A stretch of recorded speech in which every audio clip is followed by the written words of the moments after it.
ये वीडियो दिल्ली के प्रत्येक व्यक्ति को चौंकाने के लिए काफी है, जिसने भी इसको ध्यान से देख लिया। आज दिल्ली के अंदर सरकार में आम आदमी पार्टी का बैठा होना ये कितना खतरनाक हो गया है, इसका एक और गवाही ये वीडियो देता है। रात के 2 बजे एक अधिकारी जो सरकार में जो मंत्री हैं, सरकार के जो मुख्यमंत्री हैं, उन पे लगे आरोपों की जांच कर रहा है, उस व्यक्ति के कमरे को रात में 2 बजे खोल करके और उसकी फाइलें निकाली जाती हैं और निकाल करके एक दूसरे कमरे में रखी जाती है। चोरी भी बड़ी अजीब है। ऐसा भी नहीं वीडियो में छोड़ा गया कि चोर उठा करके चला गया और बाद में मुख्यमंत्री जी आकर के कहे कि वो तो चोर आए थे जी, चोर ही उठा के ले गए। लेकिन ये चोर भी कमाल थे, एक कमरे से निकालते हैं और दूसरे कमरे में रखते हैं।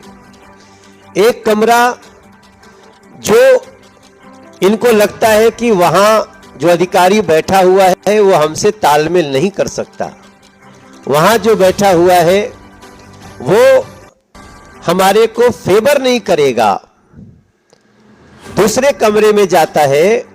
और ये सब कुछ होता है 16 मई को। मैं थोड़ा सा डिटेल्स में इसकी इसलिए जाना चाहता हूं। 11 मई को ये रिजल्ट आता है कि दिल्ली के सरकार में बैठे आम आदमी पार्टी के मुखिया वो ट्रांसफर पोस्टिंग कर सकते हैं। और इसके साथ साथ ये भी कहा जाता है कि इसकी अस्पष्टता को अगर कहीं से लगता है कि कंफ्यूजन है तो केंद्र इसमें कानून बना करके इसको क्लियर कर सकती है। शायद ये उनको अरविंद केजरीवाल जी को पता है कि ये तो केंद्र इसको स्पष्ट करने के लिए कानून बनाएगी, इसलिए 11 को रिजल्ट आता है और उसके एक दिन बाद जो सबसे इंपॉर्टेंट घटना घटती है, जो अधिकारी इनकी जांच कर रहा होता है उसके ऊपर झूठी कंप्लेन होती है। झूठी आज मैं इसलिए कह सकता हूं कि जिस व्यक्ति और संस्था के नाम से कंप्लेन हुआ कि राजेश्वर जो अधिकारी है वो उनके ऊपर बहुत आरोप है, वो करप्ट हैं, ये जिसके नाम से दिया गया, कल वो चैनलों पे आके बैठ गया कि हम तो ऐसा कंप्लेन दिए ही नहीं है। शायद उनका नाम बीके गुप्ता है, वो पीके गुप्ता, वो आकर के कह रहे हैं कि हमने तो कोई कंप्लेन दिया ही नहीं है उस अधिकारी के खिलाफ। और उसी के शिकायत के आधार पे उसको तुरंत पद से हटाया जाता है और पद से हटाने के बाद रात में 2 बजे उसके कमरे से ये सारी चोरी करके फाइल्स हटाई जाती है। मुझे तो ये भी डर लग रहा है कि कहीं उन फाइलों को नष्ट न कर दिया गया हो।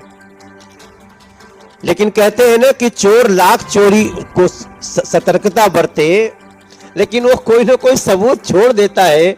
ये सीसीटीवी का कैमरा सब कुछ बता दिया। अब सवाल उठता है कि क्या इसको होने दिया जाए। सवाल उठता है कि क्या किसी चुनी हुई सरकार को अपने खिलाफ जांच कर रहे लोगों के कमरे से फाइल चुराने की अनुमति हमारा संविधान देता है? अगर ये ऑर्डिनेंस बना करके नहीं इतनी जल्दी आया होता तो ये तस्वीर बता रहा है कि दिल्ली में क्या क्या और होता।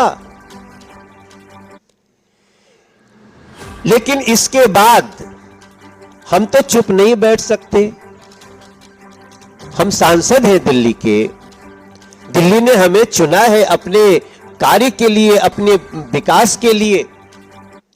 हम इस तरह से ये रात के 2 बजे ऑफिस खोल करके, ताला भी नहीं तोड़ा गया है,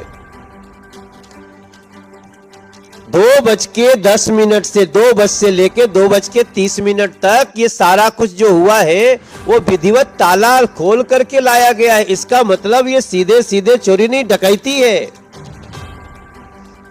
और उसके बाद ये लोग समर्थन मांग रहे हैं पूरे देश में घूम घूम करके।